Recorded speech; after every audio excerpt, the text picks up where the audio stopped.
LeBron is finally out of the NBA bubble, but he's still at work after getting his fourth ring. LeBron posted a series of Instagram stories last night while watching The Last Dance, with the first one having the caption, "Back at it, doing my homework." Doesn't he want a break? No. I actually do. No. And I know that Skip and No. Shannon, you noticed it. No. Shannon, what do you read into this? I read into it. Hey, there's always time to learn. And I think the thing is that what the greats are doing, Skip, what the really greats will do, when they climb one mountain, instead of exalting in what they've done, they think of another mountain to climb. And I think LeBron James, even though he's fresh off of winning another title, winning a Finals MVP, he's like, there's another mountain out there for me to climb. I think the thing is also, Skip, is that I remember when I was playing, my position coach used to get up every route that I ran in the game and every route that I ran in practice. And I always tell him, I said, don't tell me, don't say anything. Write down what you think. And when I look at the tape, Skip, I'm going to write down what I think, and we're going to see how close we are, how comparable we are. What I did wrong, right foot, wrong, left foot step, placement, things of that nature. I think the thing is LeBron says, okay, as Mike started to age, this is what he added to his game. Is this something that I could possibly add to my game? He's also, if it's not a coincidence, Skip, that one of the parts that he highlighted was what part, Skip? The part that Michael passed to Steve Kerr. Because what he's saying is that even though the game was on the line in this situation, Michael Jordan made the right play. He passed to an open Steve Kerr. Steve Kerr knocked the shot down. The only difference between Danny Green and Steve Kerr, Danny Green missed the shot, Steve Kerr made it. Everybody said Mike made the right decision. That's Mike trusting his teammates. A cold-blooded assassin trusting his teammate. So I am not surprised that LeBron is doing this so early. There'll be a time for he and Savannah and the kids, if they want to get away, to go somewhere and just let his hair down and says, you know what? Whew. But now is not the time. Why that injury, because he hadn't slept yet. I mean, people close to LeBron have told me he hadn't slept yet. That's what they told me. I don't know. I don't know if they don't stop trying to rack your brain. Who told? Don't worry about it. It's not important. It's Thursday. They closed out on Sunday. Yeah. So he hasn't slept. He didn't sleep that night before that game. No. So it's going on a week that he has not slept. So he ain't doing another drink of coffee and no dose. He is Iron Man. He is freakish in every way, shape, and form. Yep. Shannon, you need to contact him or the person closest to him that you got this from, and you need to tell them, to guide them, to advise them to just stop. Stop what? Just take Savannah and the kids to Cancun or Bora Bora. I don't know where they want to go. We're going to the Maldives. Go to the Maldives and stay there for 2 weeks and don't take your phone and don't take your social media person with you because it's enough. What's enough? You're just what digging, we do? You're digging your hole deeper and deeper and deeper. What did we do?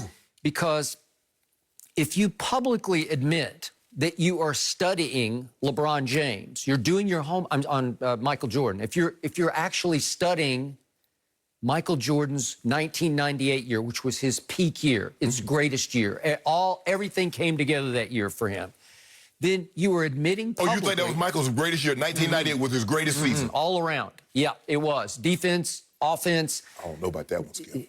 Ingenuity, creativity, experience, seeing it before it happened. That was when he was at his peak. Better than 96? Yeah, absolutely better. He just got better. He got stronger and stronger, thanks to the great Tim Grover, and he was at his peak. Okay. He hit the shot of shots, the walk-off shot over Brian Russell. If we could just see that, just to remind everybody. We don't need to see it. We need to see it. I love to see this. It just makes me so happy. Oh, wait, he stole the ball from Karl Malone. He stole the ball and initiated the final play. Dennis Rodman, bicycle built for two. And then a little push off, but that's how the game was played. And then he just ripped it as clean as you can rip it and held the pose. And you can't see it in this shot, but poor Scottie Pippen is over on the wing saying, I'm open. And he was wide open. He was Danny Green open for a three. I'm open. Kind of like LeBron held that pose. He was holding that pose against the Nuggets and the Blazers. Against the Nuggets. I remember LeBron hiding against the Nuggets on the last shot in Game 2. He hid because he was one of 6. What about that logo 3 he had against Portland? Yeah, that was something. Oh, what a front run, LeBron. What a front run. What about all those fourth quarters in those last 3 playoff series in which he was 2 for 23 from 3? He led in fourth quarter scoring. If you admit publicly that you are studying The Last Dance, then you're admitting publicly, I'm not as good as he was, and I'm trying to figure out how to be as good as he was. You're admitting that publicly. Yes, you are. No, it's not. That's the message you're sending to everybody. Oh, you're studying the greatest player ever because you're trying to get to where he was. So in other words, so let me get this straight. So no psychologist studied Freud, because if you study Freud, you're admitting that you're never going to be as great as him. Yeah, definitely. Stop it. Yep. So, I mean, Skip, that's what happens, is that so Brady never studied Montana, whether he admitted or not. Of course he did. But he grew up watching it. So? Yeah. Oh, so LeBron didn't grow up watching Michael Jordan. Okay, well, that's the point. This is his favorite player, and you're still so in awe that you're trying to figure out how to be better. But the point is, you can't watch video. You can't watch a documentary and figure out how to hit that walk-off shot we just saw. Wasn't it Drake that said, idols become rivals? Mm-hmm. That was his idol. But now he's a rival, and we're about to surpass him. So in my estimation, I think you just admitted. You just had a Freudian slip. Speaking of Sigmund Freud. In my estimation, we've already shot past him. But in your mind, in some people's mind, there's nothing he can do. But there are some people that the jury is still out, that he can do some things. Another title, another finals MVP. Here's the problem with this post. What? This strategy is going to backfire on LeBron like he's not imagining. I'm surprised that Maverick Carter or Rich Paul didn't say, LeBron, no, bad idea. Don't go there. Tell me why it's a bad idea. Because you are sending a subliminal message to your billions of blind witnesses out there who actually believe you're better now than Jordan ever was. You're saying, hey, if you didn't watch this, you should study it too. And if they do, they're going to have the reaction that every kid had watching the 10 episodes of The Last Dance. I get that. They're going to sit back and say, my God, I had no idea. But the truth is, that guy I'm watching in the documentary is way better than my man LeBron. Not when they just watch what they just watched in 6 games. Against the Miami Heat. Yeah. Oh, their NBA team? The Miami Heat. If it's so easy, why weren't the Clippers there? If they watch the Last Dance documentary, they're going to realize that's the last dance for LeBron James, because there's no way that Jordan ever played anything near as easy as the Miami Heat in any of his finals, and especially in any of his Eastern Conference playoff series. Stop it. You keep on talking about how tough it was. You can't say because an era was physical that the guys were also necessarily talented. The guys playing today are more talented. They can shoot better. They're more skilled. That's fact.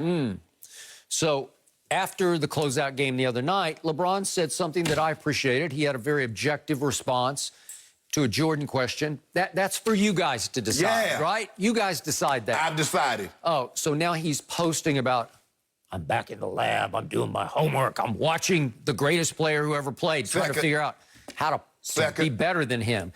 And remember, he did admit that he was carefully watching the documentary as it aired because we were all stuck at home in the quarantine and the pandemic. Right. So there was one tweet, if we could see this one. He says, watching episode 4, so he was all over it.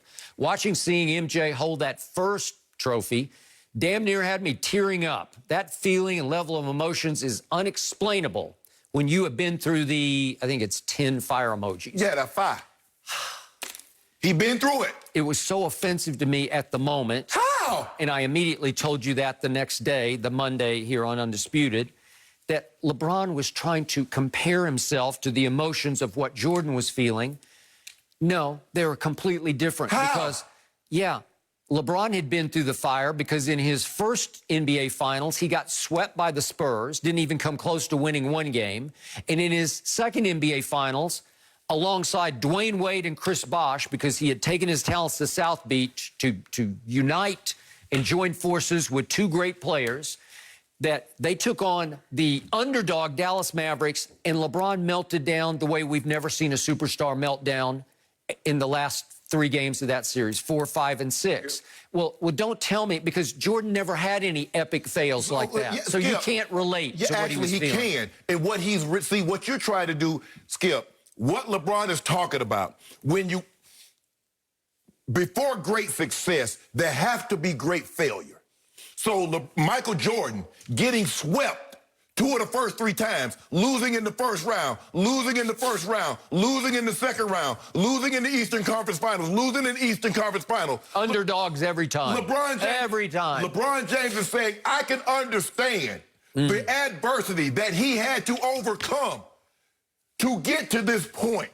And what you try to do is minimize it. LeBron failed on the biggest stage in the sport, the finals, twice before he finally broke through against the Baby Thunder in 2012. So don't try to compare it to what Jordan was feeling, because even in Game 1 against the best Boston team ever, that 80, what was